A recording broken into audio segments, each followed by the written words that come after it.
Hey family, what's happening? Shanty back again. So I'm out here on my walk and I was thinking, yesterday being Mother's Day, it really had me reflecting on the lessons that my mom has taught me over the years and still instilling into me today, and how a lot of the things that she said when I was growing up, I really could not understand. I could not comprehend what she was getting at. But man, do they hit hard today. And I had to let her know that. Man. So growing up, some stuff my mama would say is, oh, don't let nobody make a fool out of you. I'm your only friend. You're probably going to come to realize that.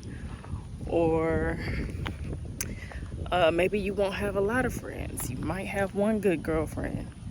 For the most part, it's probably going to be the guys that you get along with better, because the girls are not going to like you for whatever reason. She says, I went through it too. Still going through it, even still in adulthood, at the workplace, which is absolutely crazy when you think about it. It's like, so we don't graduate from that once school is done. It really just keeps going, and it does. And she was right. Ma, you was right, and you know it. You know it. Listen, when your parents are parents for a reason. And especially when you see that your parents have made something of themselves and trying to make a way for you to be able to do what you would like to do, choose your path in life, it would serve you well if you listen to what they got to say. For real. Now, yeah, parents don't know everything. They may not always be right about everything, but they know enough. They know enough that can save you some heartache. So for me, when my mom was telling me this about friendship, I wish she would have given me the why behind it. Like, I wanted to understand, why would it be so hard to make friends? Why would it be so hard for me to be showing up with all this bubbly and all this love, and people just want to reject that? It's like, why would you want to do that? But what I came to realize, okay, everybody doesn't come from the same kind of home that I grew up in. Not saying that I had such a good life, but my parents did a good job of making sure that my brother and I had a childhood. So given that, when we're talking, okay, what did childhood look like for me? They made sure that the family stayed together. We got together. We were at family reunions. On weekends, we are going out to eat with the family. We stayed at a buffet, whether it was Barn Hills down in my town on the Gulf Coast. Barn Hills, that was a popular buffet at one point. Golden Corral, when that eventually came around. Shoney's, that's really back in the day. Might still be a Shoney's or two that still exists in these southern parts, but for the most part, I think they're gone. But yeah, those were the things that we were doing. Having barbecues all the time, cookouts, pool parties. Took us to Disney World. Ooh, excuse me, y'all. Bugs flying in my nose. Took us to Disney World, Six Flags, the beach all the time. A lot of our family reunions took place at the beach, so that was always a plus. Yeah, it was just it was good. And then when it came to being in school, us getting to do things that we enjoyed, they let us be in the marching band, be a part of the band. We had decent transportation to drive in school. And these were things that if I really could have paused and looked around, not everybody in around me, my peers, had that type of life. Even though, no, did we drive the best cars? No. But they were good enough, and we were grateful for them. You know, they did what they needed to do. They served their purpose. So in me realizing that, seeing how my parents took care of me, how my mom made sure that my hair was always together, my clothes were good, and I wasn't always seeing that around me from my peers. And I don't know, you know, I guess there's this thing of pretty privilege. You know, I have seen myself as, okay, a pretty individual, but I never thought too highly of myself. But my mom did teach me to be confident, to know who I was. She always told me, Shannon, you're a leader, not a follower. Don't go following behind the crowd. You do your own thing. If they don't want to get with you and join you, then okay. If that's the something that you want to do, you commit to it and you get it done. You know, you lead by example. So I'm grateful for those lessons. And I mean, it sticks with me today, but man, going through those tumultuous times with friend groups, from elementary school to middle school to high school to undergrad, and even to doctoral school, and even beyond that, yes, finally in the workplace, out here in practice, I have experienced some level of it. A lot of it from the women, and some of it from the guys. Like, I never thought that a guy would be competing with me, especially a man that has all the privilege in the world, you know, a white male. I have experienced it, and I'm just like, this is interesting, you know? But I mean, it happens. And I mean, I love all people. I like to connect and learn from everyone.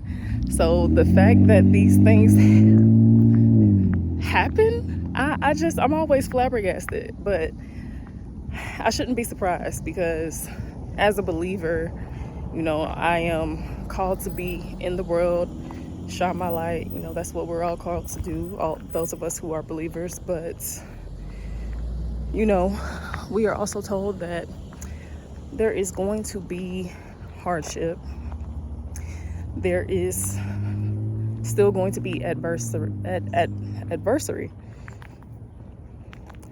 That adversity. I knew I was saying the word wrong. Adversity. I'm over here getting hot. Need to get my brain together.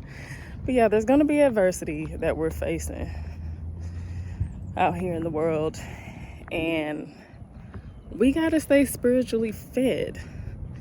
And I mean, that's another thing. My mom, my dad, they always made sure that I was at church pretty much every Sunday. It was ever so often we might not go, but it was a big might. Like, growing up, we were at that church. And let's see, that really gave me a firm foundation of how to just not let people project onto me their feelings about themselves and their life. I was used to, like, okay, if I'm feeling a way, then let me do something about it, not let me blame other people and be mean and be nasty to them because I'm feeling a way about myself and what I'm trying to accomplish. But, people are attracted to light. And when they see that there's some light in you, they like to come and attach themselves to it.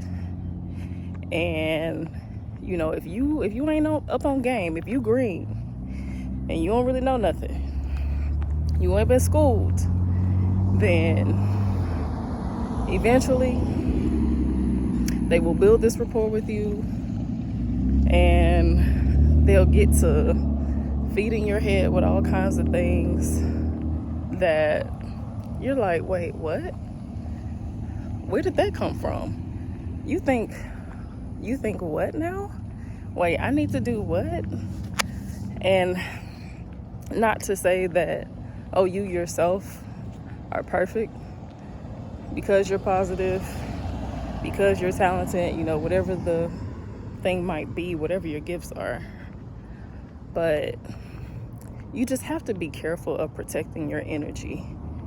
And I'm grateful to have been taught that lesson by my mom, by my parents, although they didn't put it in those words, because I don't think anybody quite had the language to attach to it. But that's really what it is at its core.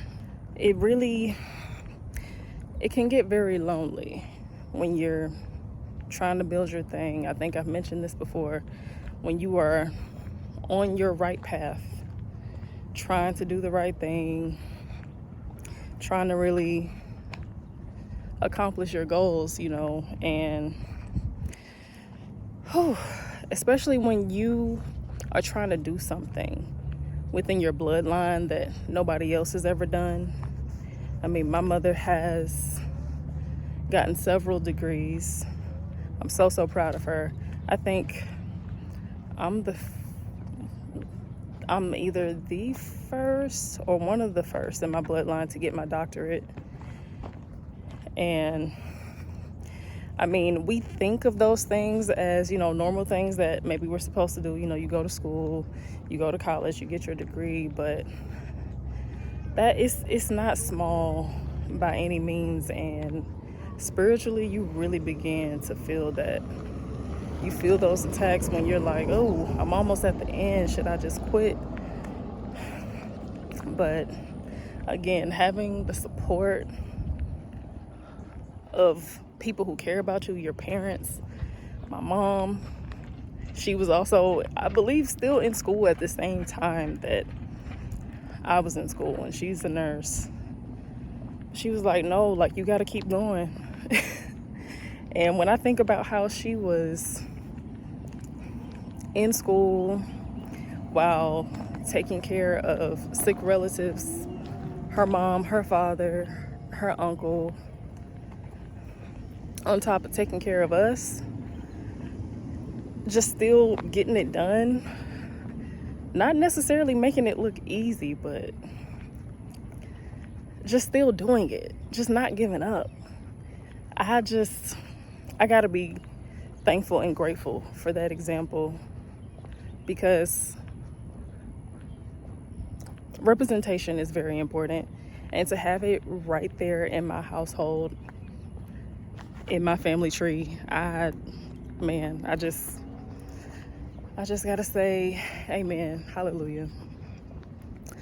So, there may be some young people watching my video.